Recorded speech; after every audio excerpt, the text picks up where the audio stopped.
¿Se ve la pantalla compartida? Sí, doctora, sí se ve. Sí, sí, doctor. Sí, sí. Ok, bien. Entonces, ahora vamos a hablar de lo que es la obesidad, ¿ya? Básicamente, la obesidad se ve más que todo por el IMC, que ya lo habíamos visto en las primeras clases, ¿no? El obeso grado 1, el IMC de 30 a 34,9, el obeso grado 2 de 35 a 39,9 y el obeso de grado 3 o mórbido más de 40, ¿sí? Entonces, de acuerdo a eso, es que nosotros tenemos que ver también los tratamientos. Si bien es cierto, hay otras cosas que tenemos que valorar, como si el paciente, aparte de que tiene obesidad, de repente tiene algún otro problema de malnutrición, digamos que tiene anemia, tiene problemas de albúmina y eso, con estos valores más o menos vamos a ver cuál va a ser su tratamiento, ¿sí? El problema del sobrepeso y la obesidad es multifactorial, ¿ya? No es que haya solamente una causa que ocasiona el aumento de peso. Entonces puede haber influencias sociales, la misma psicología del paciente, muchos pacientes que sufren de ansiedad tienen muchos problemas con el consumo de la comida, la industria alimentaria actual que hace que los alimentos cada vez tengan algunos componentes que hacen más adictiva la comida, pero que también la hace más vacía, la actividad física, que cada vez somos más sedentarios, usamos más carros, caminamos menos, la influencia del entorno en la actividad física. A veces no hay lugares donde se pueda realizar actividad física, no hay parques, no hay ciclovías. Eso hace que también sea más difícil encontrar momentos y lugares para ello. Y la biología. Recuerden que las personas que tienen familiares con sobrepeso o obesidad tienen una mayor tendencia a tener sobrepeso o obesidad por una cuestión de epigenética. Nuestros padres y nuestros abuelos nos heredan algunas cosas alterando nuestras proteínas, ¿no? Y eso es lo que nos heredan. Entonces, hay varias cosas que tenemos en cuenta. Los factores genéticos, los factores ambientales, hacen que nuevamente esta célula, que es nuestro adipocito, pueda estar enfermo, ¿no? En algunos casos puede haber hiperplasia del adipocito, o sea, hay una mayor cantidad, pero con una función normal. El problema es cuando hay una hipertrofia del adipocito y este adipocito está enfermo. Por consiguiente, las hormonas que fabrica este adipocito no son adecuadas y en vez de fabricar estas hormonas, empieza a fabricar sustancias inflamatorias. Por consiguiente, hay una disminución de la sensibilidad a la insulina, un aumento del estrés, aumento de toxinas, aumento de adipoquinas inflamatorias y aumento de la apoptosis. Entonces hay una inflamación del tejido adiposo. Esto a la larga va a causar un daño tisular y como hemos visto nos puede llevar a varias cosas, ¿no? Puede haber resistencia a la insulina, puede haber aterosclerosis, entre otros. Y este mismo adipocito que hace que haya mayor inflamación hace que gane más y más peso, ¿no? Entonces, el problema con la vida sedentaria es que va a haber más kilocalorías disponibles en nuestro cuerpo. Por consiguiente, esto aumenta todavía más la hiperinsulinemia, va a haber más resistencia a la insulina, el músculo empieza también a enfermarse, lo cual hace que todavía haya más glucosa y va a haber una serie de efectos como la hipercoagulabilidad, la hiperagregabilidad plaquetaria e inflamación crónica. Eso también recuerden que tenemos que agregar el estrés. El estrés es un factor que también impide que un paciente pueda bajar de peso. Pero si tenemos una vida muy estresada, no dormimos bien, las posibilidades de que a pesar de que haya déficit calórico, no hay una adecuada pérdida de peso también son mayores. Entonces, tenemos un tejido adiposo sano, que es con el que todos nacemos, y por diferentes factores, como factores genéticos, una sobrealimentación crónica, alteraciones nutricionales, sobre todo en las primeras etapas de la vida, es que hace que a la larga nuestro tejido adiposo empiece a enfermarse, ¿no? Como les había mencionado, va a haber mucho estrés, necrosis, aumento de los factores inflamatorios, por lo cual esto va a tener una lipotoxicidad en muchos órganos, incluyendo el páncreas, músculo, hígado, en el corazón y en las arterias. Entonces, como les había mencionado, igual que con el caso de diabetes, lo que es el tratamiento farmacológico y todo ello se debe ver mejor en endocrinología. Lo que más vamos a ver aquí es el manejo nutricional. Pero tenemos que considerar que el tratamiento en la obesidad es diferente de acuerdo a la cantidad de IMC que tiene el paciente. Entonces, si tenemos un paciente que está en obesidad grado 1 o grado 2, tenemos que ver si tiene otras comorbilidades. Entre ellas, tenemos que evaluar si hay diabetes, si hay hepatitis por hígado graso, apnea del sueño, síndrome de ovario poliquístico, si tiene depresión u otros problemas, ¿no? Si estos pacientes que tienen este IMC no presentan estas enfermedades, lo que nosotros debemos esperar es más o menos que debería haber una disminución de aproximadamente el 10% del peso, entre el 5 al 10%, ¿no? Eso que se puede hacer en atención primaria y debería ser solo con cambio de estilo de vida, o sea, dieta, ejercicio, dietas bajas en energía. En algunos casos se podría usar farmacoterapia, pero principalmente en los IMS que son de 35 a 40. O sea, fármacos específicos para bajar de peso, ¿ya? En el caso de que tuviera todas estas alteraciones que les estoy mencionando, de igual manera, podrían, la meta es que disminuyan entre el 5 al 10% del peso y definitivamente en estos casos tienen que tener tratamiento con farmacoterapia, una dieta de baja energía y también ya se puede plantear la posibilidad de una cirugía metabólica, que puede ser una cirugía restrictiva o una cirugía en la cual vamos a bajar mucho la absorción de los alimentos, ¿ya? Ahora, en el caso de las personas que tienen una obesidad mórbida, de igual forma, ¿no? Siempre hay que plantear la posibilidad de la cirugía, pero esa parte de eso, tiene alguna de estas enfermedades, la intervención tiene que ser mucho más agresiva, con farmacoterapia, con dieta, con bajas kilocalorías, y se tiene que plantear de todas maneras ya la posibilidad de la cirugía metabólica, ¿no?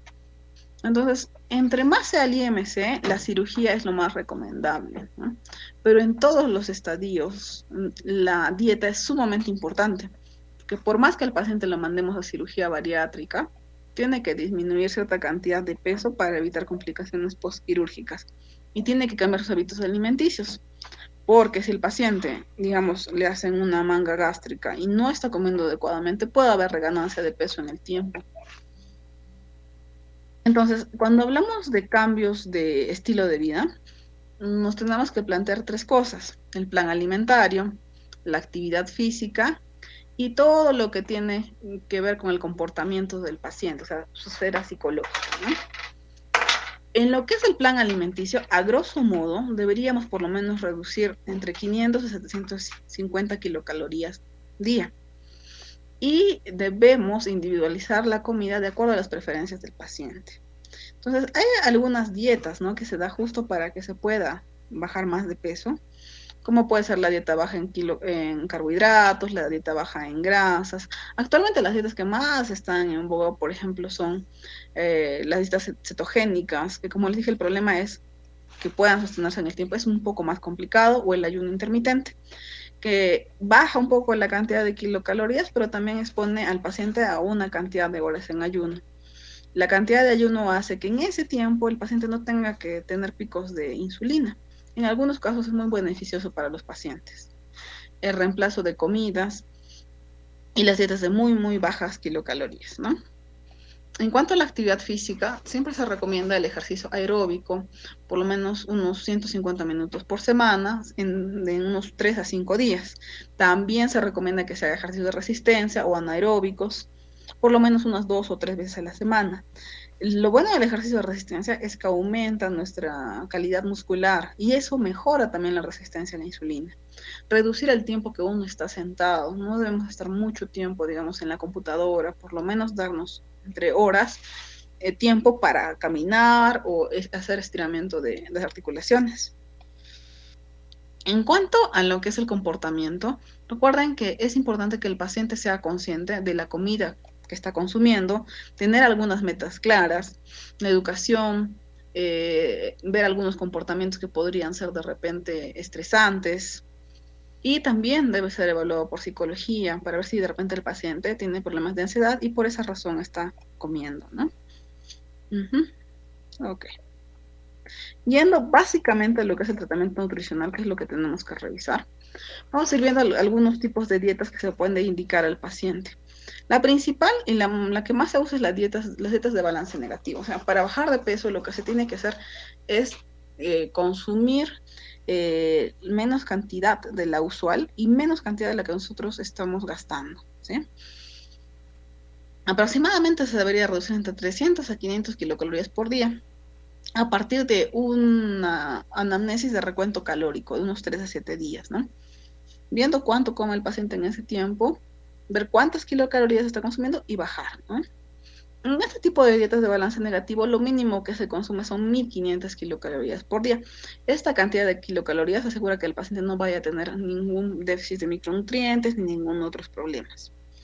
Este tipo de dietas son relativamente bajas en grasas, que más o menos es un 30% del valor calórico total, y a veces pueden ser un poco altas en carbohidratos. Pero como les había mencionado, igual que con diabetes, acá la calidad del hidrato de carbono es importante. Y proteínas pueden ser del 10 al 15%, ¿no? Una alta cantidad también en fibras, hasta 30 gramos por día, y no debería haber consumo de alcohol, ya que el alcohol también tiene kilocalorías. En este tipo de dietas, la pérdida de peso es un poco más lenta y es menor. Aproximadamente se puede perder unos 500 gramos por semana. Pero como no es una dieta muy agresiva, la adherencia del paciente puede ser un poco más sencilla, ¿no? Este tipo de dietas más que todo recomendadas para personas que tengan sobrepeso, obesidad grado 1, personas que tienen dificultades para poder preparar sus alimentos. Nos puede ayudar.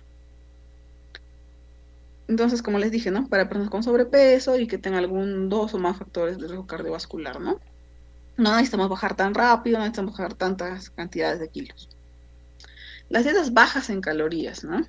Entonces, las dietas bajas en calorías son dietas que aportan aproximadamente 1000 a 1500 kilocalorías por día y van a producir una pérdida de peso entre el 8 al 10% entre 16 a 26 semanas de tratamiento, ¿no? Son un poco más difíciles de llevar, ya que 1000 a 1500 kilocalorías es una cantidad bastante baja y a veces los pacientes no lo toleran en el tiempo. Entonces, hay que tener cuidado de si lo va a tolerar o no. De igual forma, hay cosas que no van a cambiar. La fibra siempre va a ser la misma cantidad. No vamos a dar mucha cantidad de colesterol. La cantidad de proteínas casi va a ser la misma. Pero en porcentaje a los 1000 a 1500 kilocalorías, ¿no?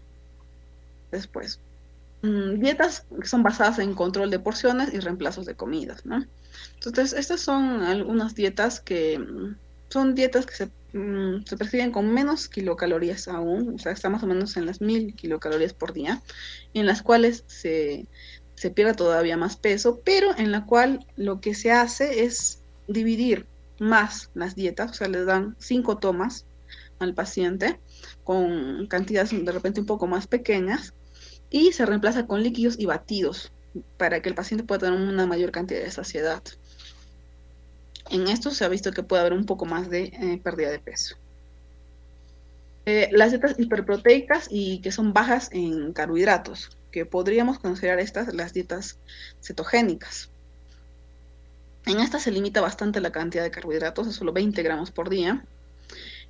Bueno, y este tipo de dietas, si bien aumentamos más lo que son las proteínas y las grasas y bajamos los carbohidratos, los primeros meses los pacientes tienen una buena baja de peso, pero si lo comparamos con dietas restrictivas, simplemente, si lo comparamos al año, la cantidad de peso en disminución casi es la misma, porque como les menciono, el problema es que el paciente lo sostenga en el tiempo. Los pacientes que tienen dietas cetogénicas pueden tener mucho astenia, cefaleas. Entonces, es un poco más complicado que lo vayan a sostener. Las dietas muy bajas en calorías, ¿no? Que son ya dietas que van aproximadamente en 800 kilocalorías por día. Estas dietas tienen que ir con suplementos de vitaminas y minerales, debido a que el paciente, obviamente, con esta cantidad no va a recibir la suficiente cantidad de micronutrientes. Estas dietas, ya que son tan restrictivas, pues pueden dar una disminución de peso del 15 al 20% del peso inicial en 12 a 16 semanas, pero es que el paciente tiene que estar monitorizado y tenemos que hacer un dosaje de nutrientes cada cierto tiempo. Esto se puede indicar más que todo en pacientes que vayan a tener que ir a cirugía bariátrica, necesitamos una menor cantidad de peso, ¿no? Pero hay que tener mucho cuidado de que el paciente no se vaya a descompensar en el camino, ¿no? En general, esas son las dietas que podríamos utilizar para bajar la cantidad de kilocalorías del paciente, ¿no?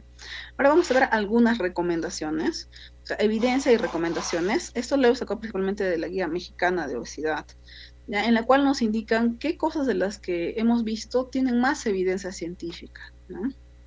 En cuanto al equilibrio energético, o sea, la cantidad que nosotros consumimos de kilocalorías versus la cantidad que gastamos en nuestras actividades diarias y ejercicio, es obviamente recomendación de grado A, o sea, hay mucha evidencia que si limitamos el consumo habitual de fast food, o sea, todo lo que sea comida industrializada, se puede evitar ganancia de peso debido a este factor. O sea, eso es lo principal. Con lo que uno debe empezar con el paciente es que debe evitar todo lo que es comida rápida, ¿no? La utilización de raciones de menor tamaño también va a limitar la ingesta de energética. O sea, se puede utilizar eso, ¿no? Disminuir la cantidad de ración del paciente. Si el paciente, digamos, come sopa y segundo, podemos limitar solamente a que consuma, digamos, segundo. En cuanto a la omisión del desayuno, no hay una evidencia consistente de que esto aumente el riesgo de sobrepeso o obesidad. Pero igual, acá tendríamos que ver algunos pacientes que omiten algunas comidas, en la siguiente comida tienen la tendencia a comer más. Entonces, lo ideal es siempre recomendarles que coman sus 3 comidas, si es que así lo necesitan, y si tuvieran algún tipo de refrigerio a media mañana o media tarde, solamente si es necesario, o sea, si es que tienen realmente hambre, ¿ya? Pero hay que tratar de no saltar las siguientes comidas o las comidas más grandes o las principales.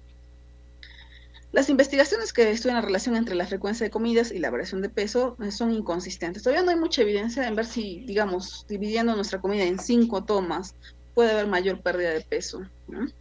Pero, como les dije, lo que sí se ha estado viendo es que de repente a veces la cantidad de ayuno que tengamos en personas que tienen resistencia a la insulina podría mejorar en algo la disminución de peso. En cuanto a los patrones alimentarios, aquí se habla mucho de la dieta mediterránea.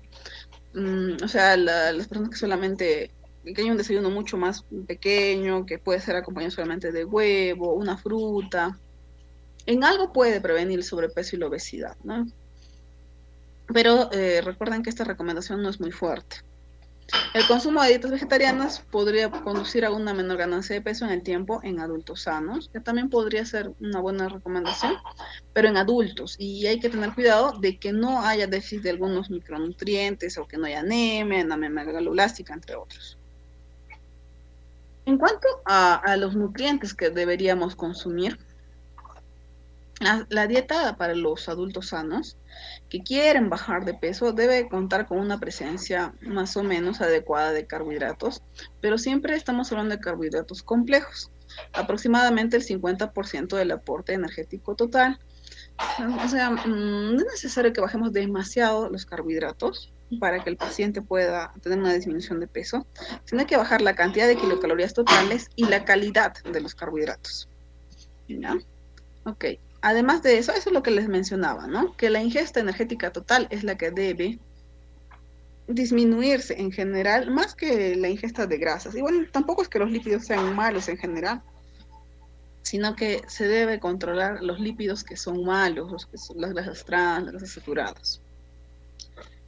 En cuanto a las proteínas animales y si puede ayudarnos a prevenir el exceso de peso, pues no hay una recomendación clara, ¿no?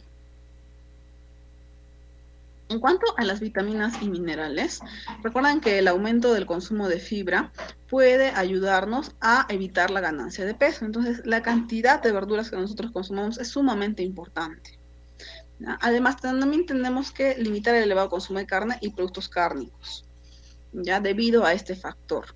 O sea, si bien es cierto, tenemos que consumir proteínas, no debemos excedernos tampoco en ello. Ahora, en cuanto a la suplementación de algunos minerales, la suplementación de calcio aparentemente no está asociado con una menor ganancia de peso. De igual forma, si hablamos de lo que es de la vitamina D, no sabemos muy bien si va a producir una mejoría en el peso o no. Pero de todas maneras, las personas, sobre todo mujeres postmenopáusicas, tienen que haber siempre un screening para ver que no haya déficit del mismo, ¿no? Porque eso aumenta mucho más la posibilidad de osteoporosis. Entonces, el hecho de consumir vitamina D todavía es un poco controversial, si eso nos va a ayudar a bajar o no de peso, ¿no? En cuanto al consumo de frutos secos, El consumo moderado nos puede ayudar a prevenir algunas enfermedades crónicas sin necesidad de que eso comprometa tampoco el peso, ¿no? Recuerden que estamos hablando de un consumo moderado. Es importante que los frutos secos no los consumamos tampoco en gran cantidad, porque los frutos secos tienen bastantes kilocalorías. Si consumimos una gran cantidad, estaríamos excediéndonos también en la cantidad de kilocalorías totales. En cuanto a una de las dietas de las que habíamos hablado, que es la dieta hipocalórica equilibrada, entonces lo que se ha visto es que es suficiente con el déficit de entre 500 a 1000 kilocalorías de las necesidades energéticas del paciente, ¿no? Eso puede reducir aproximadamente un 8% del peso en los siguientes 6 meses de tratamiento. Recuerden que más o menos nosotros buscamos una pérdida del 5 al 10% del peso en los siguientes 6 meses. Y con esa meta estamos disminuyendo todo el riesgo cardiovascular del paciente, ¿no? Lo que también se puede hacer, como les había mencionado en este tipo de dieta, es disminuir el tamaño de las raciones y la densidad energética por alimento. O sea, reemplazar algunos alimentos por otros que tienen menos cantidad de kilocalorías.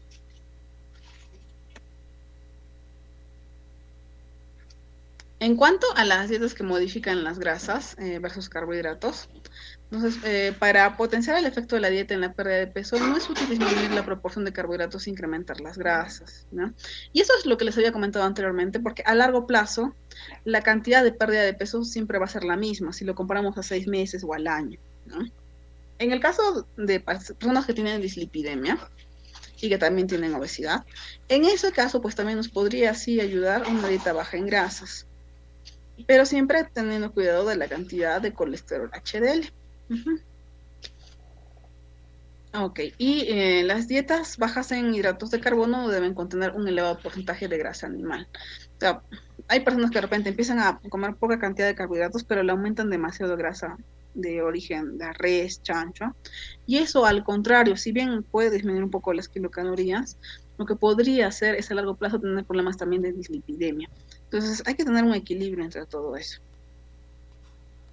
Las dietas enriquecidas en fibra.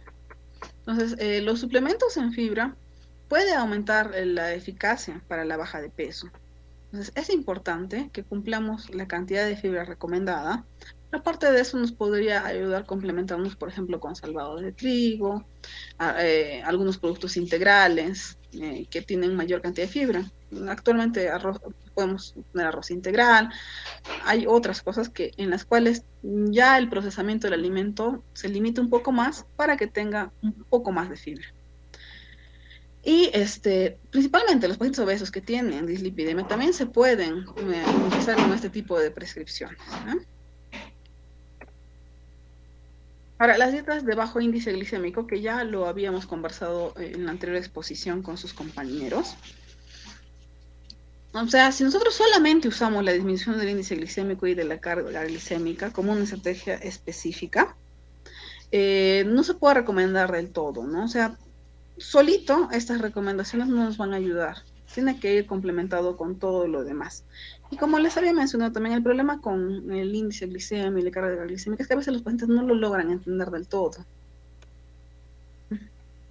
En cuanto a las dietas hiperproteicas, en el tratamiento de la obesidad no se recomienda inducir cambios en la proporción de proteínas de la dieta, ¿no? Lo ideal es que siempre se siga con la misma cantidad de porciones que hemos mencionado. Exacto, pues si tuviéramos una dieta cetogénica, pero con las recomendaciones que les he mencionado.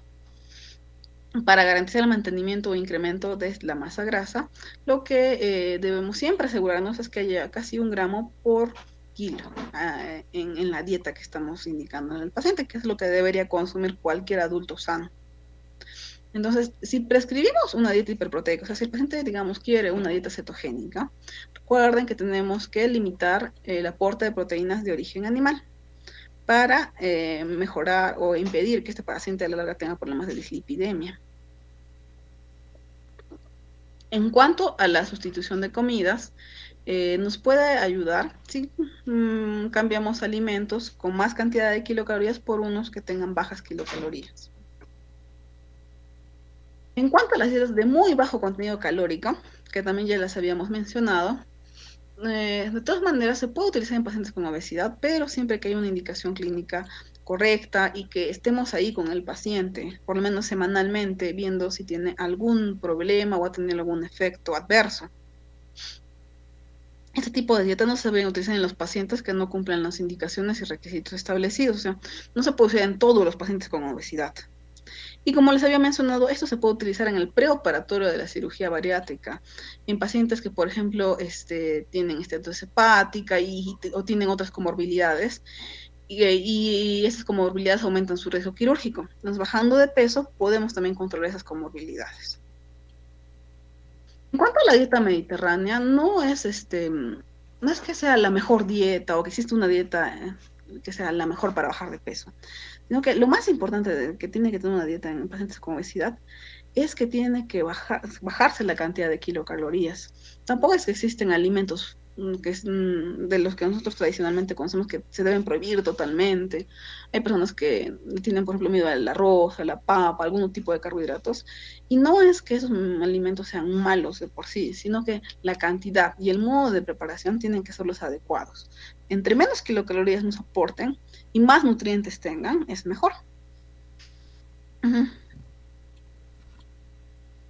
Muy bien, entonces esto es las dos bibliografías que hemos usado para que de repente lo puedan ver también ustedes y de repente chequear, ¿no? Bien.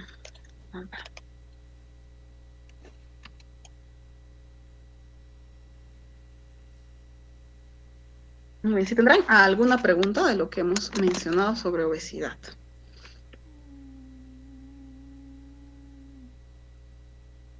¿Sí? A ver, Edwin Carita. Sí, sí, dime. Con respecto a la obesidad, ya, ¿qué pasa, por ejemplo, si digamos, viene a consulta un niño, un adolescente, ¿ya? Un adolescente de 15, 16, 17 años, pero este adolescente tiene algo especial, tiene retraso mental. Puede ser leve, moderado, severo, o quizás es un niño Down o un adolescente Down.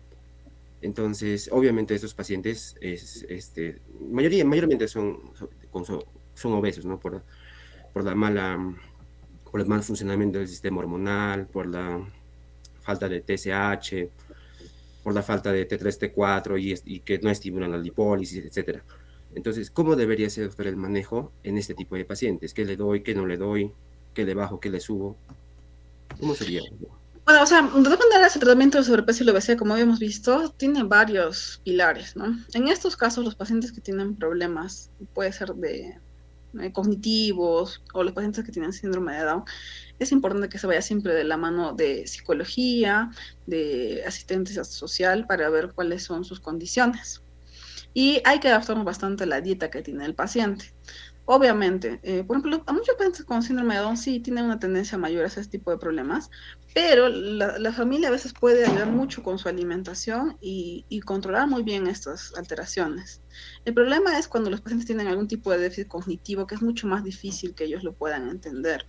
Entonces, hay que tratar de adaptar la dieta a lo que ellos consumen. Igual, elegir alimentos que tengan pocas cantidades de kilocalorías, ver su actividad física. Y si tuvieran igual obesidad y fueran de repente un poco más adultos, porque los fármacos para bajar de peso todavía no están aprobados para adolescentes y niños.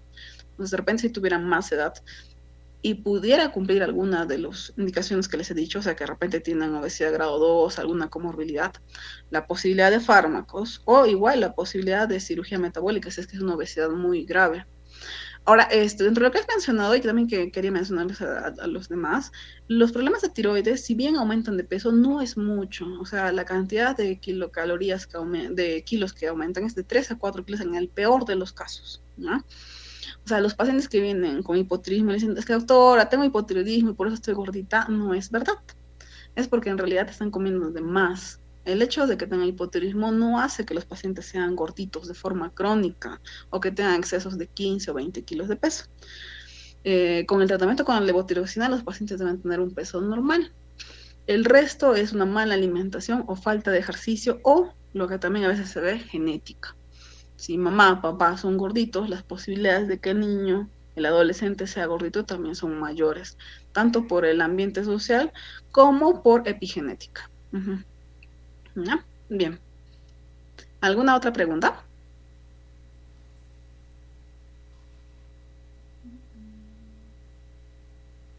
Listo, entonces. Muy bien, entonces estaríamos terminando la clase teórica y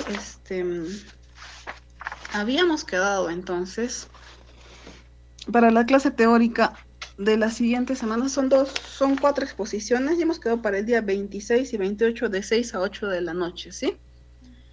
Sí, sí, ok, listo.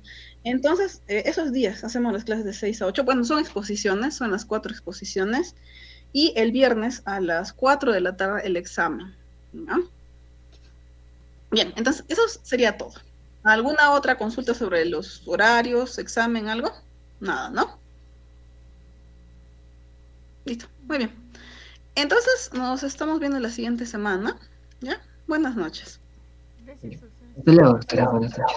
Hasta luego, doctora. Tere.